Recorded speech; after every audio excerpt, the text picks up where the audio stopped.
When I asked my teacher to leave equations on the board for an extra minute, he refused and said, "If you're so special, use your phone." When I did, he banned phones in class. I didn't say a word. That was 5 months ago. Yesterday, he was packing his car, red-faced and shaking. When I was in high school, I struggled with dyslexia, but I never let it stop me from dreaming big. I knew I needed to work twice as hard just to keep up, so I set my mind on working 4 times as hard so I could reach the top, and it paid off. By senior year, I had a 3.9 GPA, was in multiple AP classes, and was laser-focused on getting into MIT. Physics was my favorite subject, but Mr. Davis, my AP physics teacher, seemed to have it out for kids like me. From the start, he made these little comments about my disability, like when I asked him to leave equations on the board for an extra minute, he refused, and told me if I'm so special and can't keep up to use a phone, so I did. But when I'd take photos of the board instead of copying, he'd tell me phones weren't allowed in class. One day I stayed after. My voice shook a little, but I laid it all out. I told him how he was violating school policy by denying me education. I told him my dyslexia didn't mean I was dumb. I thought maybe he'd understand, or at least back off, but he didn't say much, just crossed his arms and stared like I was wasting his time. I left thinking maybe I'd made it worse. Turns out I had. The next week, we were reviewing for midterms, and I asked him to clarify something on the board. He looked around the room and said, "Okay, everyone, I'm going to use smaller words and talk slower for Alex's benefit." Then he started explaining it in a dumb, slow tone, like he was talking to a toddler. He exaggerated every syllable,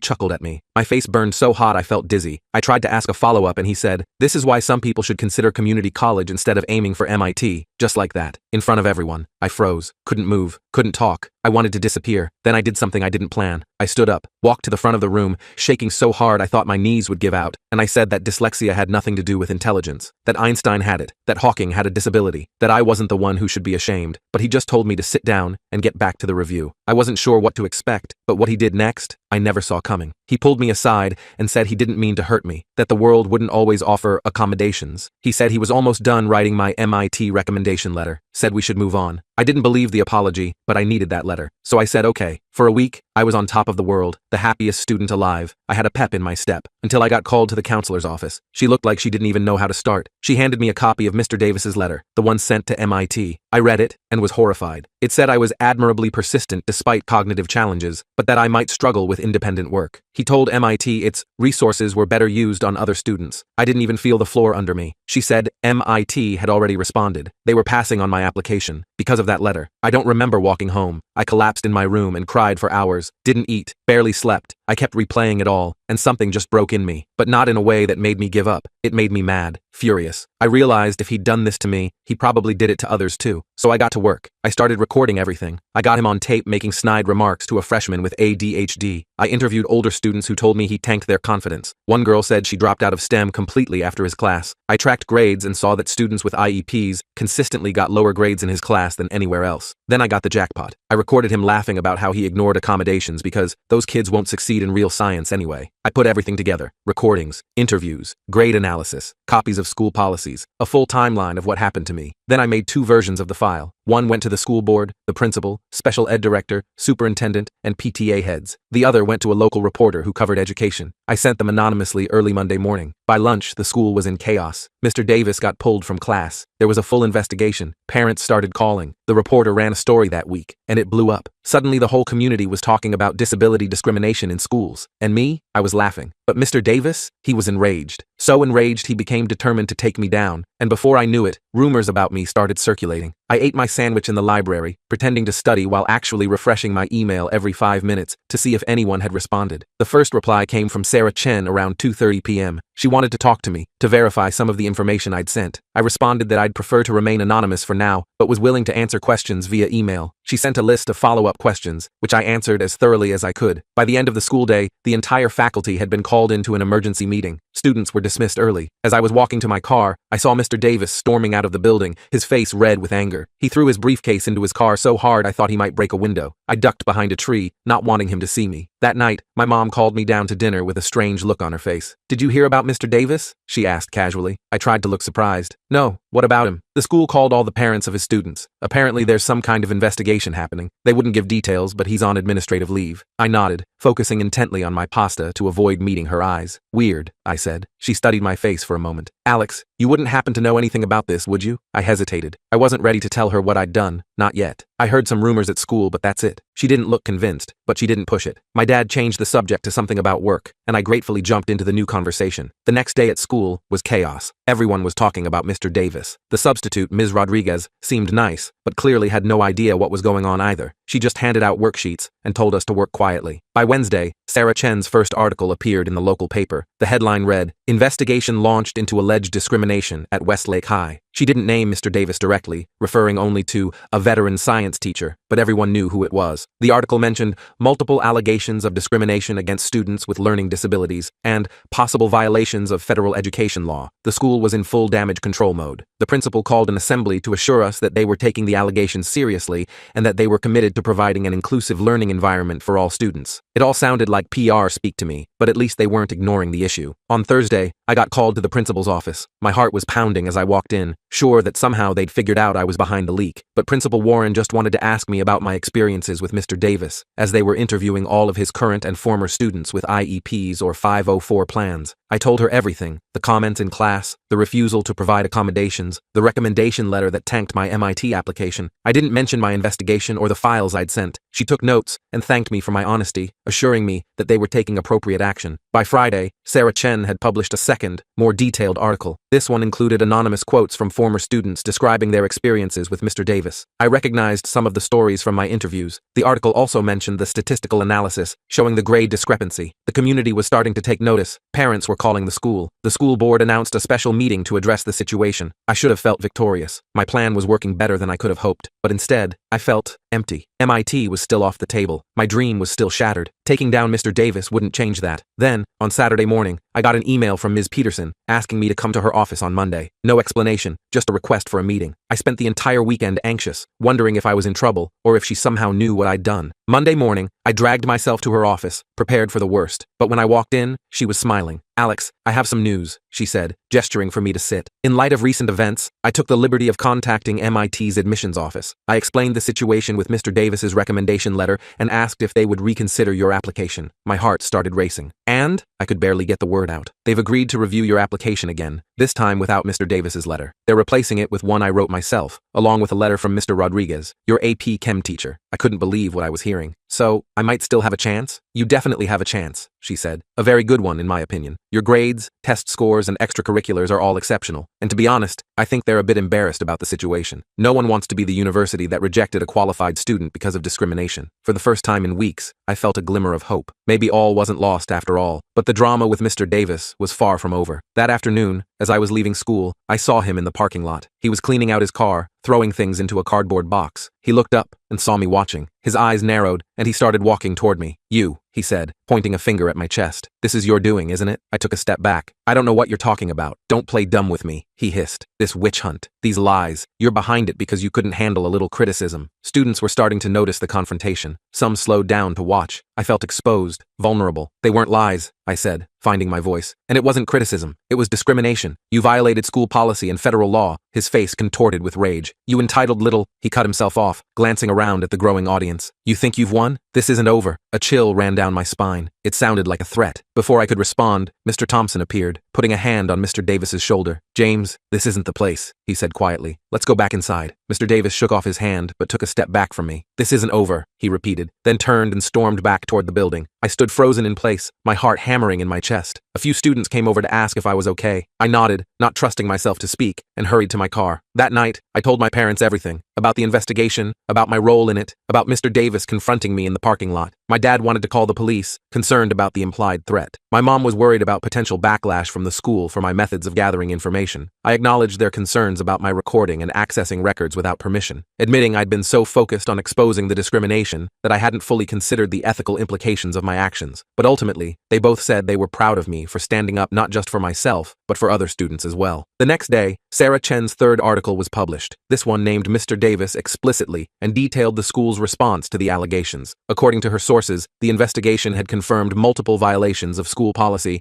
and potentially of federal law. The school board was considering termination proceedings. The community reaction was mixed. Most people supported the investigation and were appalled by Mr. Davis's behavior. But he had been teaching at Westlake for over 20 years and had his defenders. Some teachers and parents thought he was being railroaded, that the accusations were exaggerated. A small but vocal group started claiming it was cancel culture at work. The debate spilled onto social media. Local Facebook groups were filled with arguments about the situation. Some people were calling for Mr. Davis to be fired immediately. Others were defending his old-school teaching methods. A few particularly particularly nasty comments suggested that students with learning disabilities shouldn't be in AP classes anyway. I tried to stay out of it, but it was hard when the whole town was talking about something I had set in motion. My friends knew I was involved somehow. They'd seen the confrontation in the parking lot, and they knew about my history with Mr. Davis. They kept asking questions I wasn't ready to answer. Then things took an unexpected turn. Mr. Davis didn't go quietly. Instead, he went on the offensive. He gave an interview to a rival newspaper, claiming he was being persecuted for maintaining high standards and preparing students for the real world. He portrayed himself as a victim of political correctness and suggested that the real issue was entitled students and parents who couldn't handle rigorous education. Worst of all,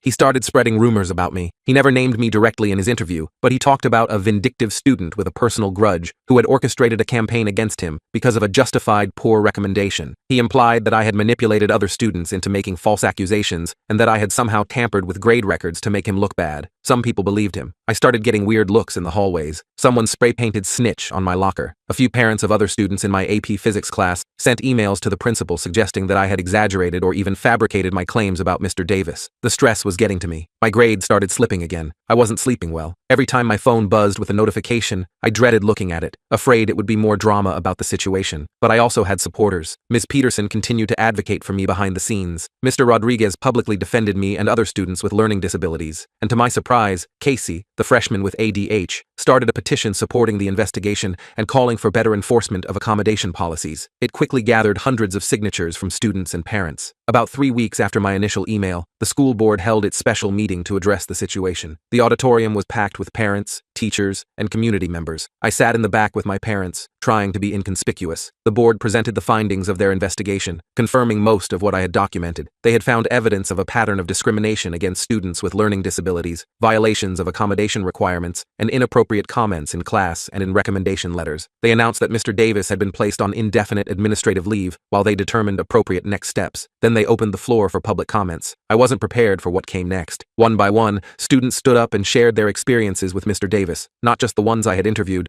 but others I hadn't even known about. A girl with anxiety disorder who had been mocked for having panic attacks during tests. A boy with auditory processing issues who had been accused of not paying attention when he was actually struggling to understand spoken instructions. Parents of former students who had watched their children's confidence and love of science evaporate under Mr. Davis's teaching. It went on for over an hour. Story after story, all painting the same picture of a teacher who had abused his position of authority to bully and discriminate against vulnerable students. By the end, there were few dry eyes in the room. Mr. Davis wasn't present. He had declined to attend on advice from his lawyer, but his few remaining defenders in the audience looked increasingly uncomfortable as the testimonies continued. The board thanked everyone for their input and announced they would make a final decision within the week. As the meeting adjourned, people started coming up to me. They had figured out my role in the investigation, either from rumors or just by connecting the dots. But instead of the anger or accusation I had feared, they were thanking me, shaking my hand, telling me I had done the right thing. I was overwhelmed. This had started as a personal vendetta, a way to get back at the teacher who had destroyed my dream. But it had become something much bigger. I had given a voice to students who had been silenced for years. I had exposed a problem that went beyond one bad teacher to a system that had failed to protect its most vulnerable students. The next day, I received an email from MIT. They had reconsidered my application and wanted to schedule an interview. It wasn't an acceptance, not yet, but it was a second chance I never thought I'd get. As I walked through the school hallways that day, I felt different, lighter somehow, despite all the drama still swirling around. I had stood up against injustice and made a real difference. Whatever happened with MIT, whatever Mr. Davis and his supporters might say about me, I knew I had done the right thing. But Mr. Davis wasn't going down without a fight, and he was about to escalate things in ways I never could have anticipated. The rumors started small, just whispers at first. Someone heard from someone else that I had cheated on tests in Mr. Davis's class, that I was only mad about the recommendation because I knew I didn't deserve to get into MIT, that I had manipulated other students into lying about their experiences. I tried to ignore it. I focused on preparing for my MIT interview, scheduled for the following week. Ms. Peterson was helping me practice, asking tough questions, and giving me feedback on my responses. I was starting to feel cautiously optimistic again. Then the rumors got worse. Much worse. I can't even repeat them here because they were so nasty and personal. Let's just say they questioned my character in ways that went far beyond academic integrity. And they were spreading fast, not just at school, but throughout the community. I was getting really stressed out by all these rumors. Like, I couldn't even focus on my MIT interview prep because I was constantly checking my phone to see what new horrible thing people were saying about me. My parents wanted me to just delete all my social media, but that felt like letting Mr. Davis win somehow. The worst part was when these rumors started affecting my friends. Jake, who'd been my lab partner in chemistry since sophomore year, texted me one night asking if any of the stuff was true. I was so mad I almost threw my phone across the room. Like, he'd known me for 3 years, and he was actually wondering if I was the person these rumors made me out to be. I told him he should know better, and he apologized, but things were weird between us after that. My MIT interview was scheduled for Thursday afternoon. I was supposed to video chat with an alumni interviewer named Dr. Patel. I'd been practicing answers with Ms. Peterson all week, but by Thursday morning I was a nervous wreck. Not just about the interview, but about everything. The rumors had gotten so bad that some parents were calling for me to be investigated now, like I was the problem, not the teacher who'd been discriminating against students for decades. I almost canceled the interview. I seriously sat there with my finger hovering over the email button,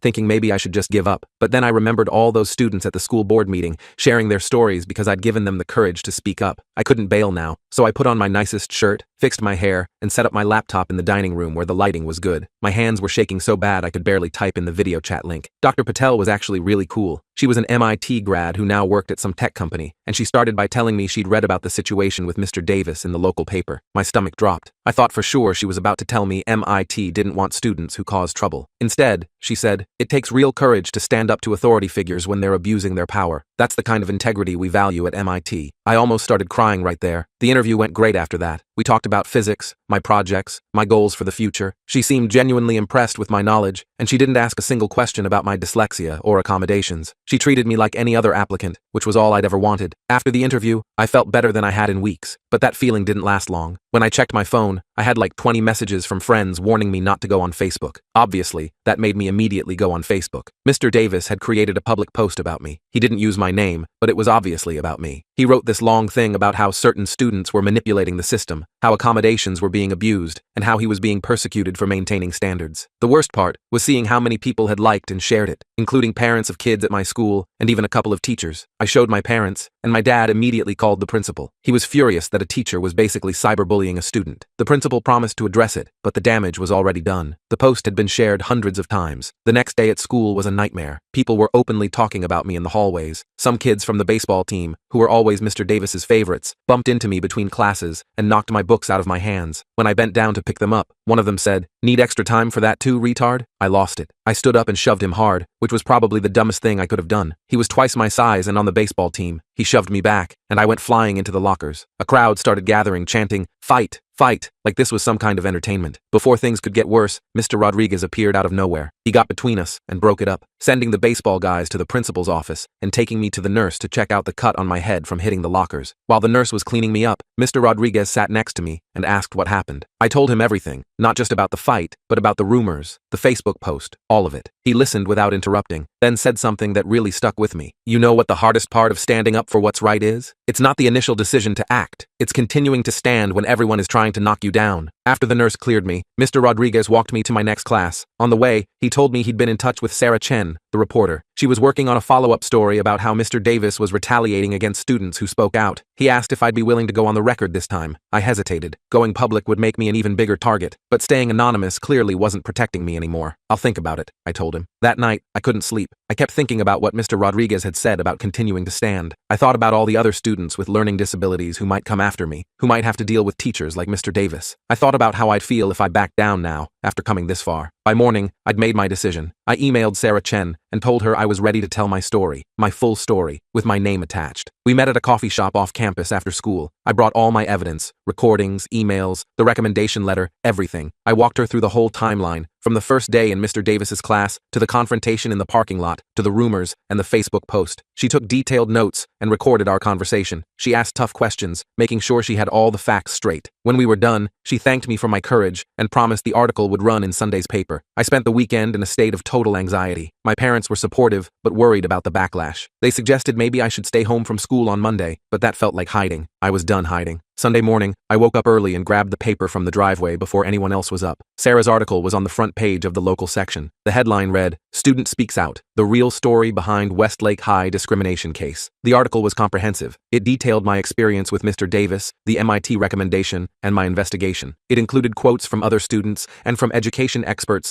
about the importance of accommodations. It also covered Mr. Davis's retaliation campaign and the cyberbullying I'd experienced. Most importantly, it included a statement from the superintendent announcing that Mr. Davis had been officially terminated for violations of school policy, educational law, and ethical standards. The school board had voted unanimously after reviewing all the evidence. I felt this weird mix of emotions reading it. Relief that it was finally over, pride that I'd stood my ground, sadness for all the students who'd suffered under Mr. Davis before me, and honestly, a little fear about what Monday would bring. Monday morning, I walked into school with my head held high, trying to project confidence I didn't really feel. The first person I saw was Casey, the freshman with ADH. They were standing by my locker with a small group of students. When they saw me, they started clapping. Actually clapping, right there in the hallway. More students joined in, then some teachers. Even Principal Warren, who was passing by, stopped and applauded. I was so embarrassed I wanted to disappear, but also kind of amazed. These people had read my story, and they were on my side. Casey gave me a fist bump and said, "You're a legend, man." The rest of the day was surreal. People I barely knew came up to thank me. Teachers made a point of checking if I needed any accommodations in their classes. Even some of the kids who'd been spreading rumors apologized, saying they hadn't known the whole story. Not everyone was supportive, of course. The baseball guys still glared at me in the hallway. A few parents who were friends with Mr. Davis made comments on the newspaper's website about how I'd ruined a good man's career, but they were the minority now. After school, Ms. Peterson called me into her office. She had news from MIT. I held my breath, preparing for either outcome. "They've accepted you," she said, breaking into a huge smile. Full scholarship. I couldn't believe it. After everything, I was going to MIT after all. I hugged Ms. Peterson so hard I nearly knocked her over, then ran to tell my parents. They were ecstatic. My mom cried. My dad kept saying how proud he was. We went out for pizza to celebrate, and for the first time in months, I felt like everything was going to be okay. The last few weeks of senior year were actually pretty awesome. The school implemented new training for teachers about accommodations and learning disabilities. They hired a consultant to review all their policies, and they asked me to help, to give the student perspective. It felt good to be turning a negative experience into positive change. Graduation day was perfect. When they called my name to get my diploma, the applause was so loud it was almost embarrassing. Principal Warren shook my hand and whispered, "MIT is lucky to have you." As I was leaving the ceremony, a woman I didn't recognize approached me. She introduced herself as Mr. Davis's wife. My stomach dropped. I was sure she was about to yell at me or something. Instead, she handed me an envelope. "James asked me to give you this," she said quietly. I opened it later, alone in my room. It was a letter from Mr. Davis. It wasn't an apology, not really. He still maintained that his teaching methods were appropriate and that accommodations were often overused. He expressed no real remorse for what he'd done to me or the other students. Instead, he wrote about how he felt betrayed by the school system and how his decades of service had been forgotten. He ended by saying he hoped I'd learn that the real world wouldn't be as forgiving as the education system. His letter confirmed what I'd suspected all along. He genuinely believed he was right to discriminate against students with learning disabilities. He hadn't learned anything from this experience except perhaps that he should have been more careful about expressing his views openly. I decided not to respond. Some chapters are better left closed. That summer flew by. I worked at the local science center, helping with their programs for kids with learning disabilities. I got to design hands-on physics experiments that worked for different learning styles. It was the perfect preparation for MIT. Moving to Cambridge was intimidating. The campus was huge, the classes were challenging, and everyone seemed so smart. But on my first day of Physics 101, the professor announced that anyone with accommodations should feel free to speak with him privately. When I did, he didn't question me or make me justify my needs. He just said, "No problem. We'll make sure you have what you need to succeed." That's when I knew I was exactly where I belonged. I still have dyslexia. I still have to work harder than most people to process written information. But now I know that doesn't make me any less capable or deserving of opportunities. And I know that standing up for yourself and others is always worth it, even when it's hard, especially when it's hard. Sometimes I think about Mr. Davis and wonder if he really understood the impact of what he did. I'll never know for sure, but I do know that because of what happened, the school is a better place for students with learning disabilities, and I'm exactly where I'm supposed to be, studying physics at my dream school, proving him wrong every single day. I've been at MIT for almost a year now. It's tough, but I'm doing well. Turns out working 4 times as hard as everyone else for years was pretty good preparation for one of the most challenging universities in the world. And whenever things get difficult, I remember what I learned from that whole experience with Mr. Davis, that I'm stronger than I thought, that I can overcome obstacles most people never face, and that sometimes fighting for what's right changes more than just your own life.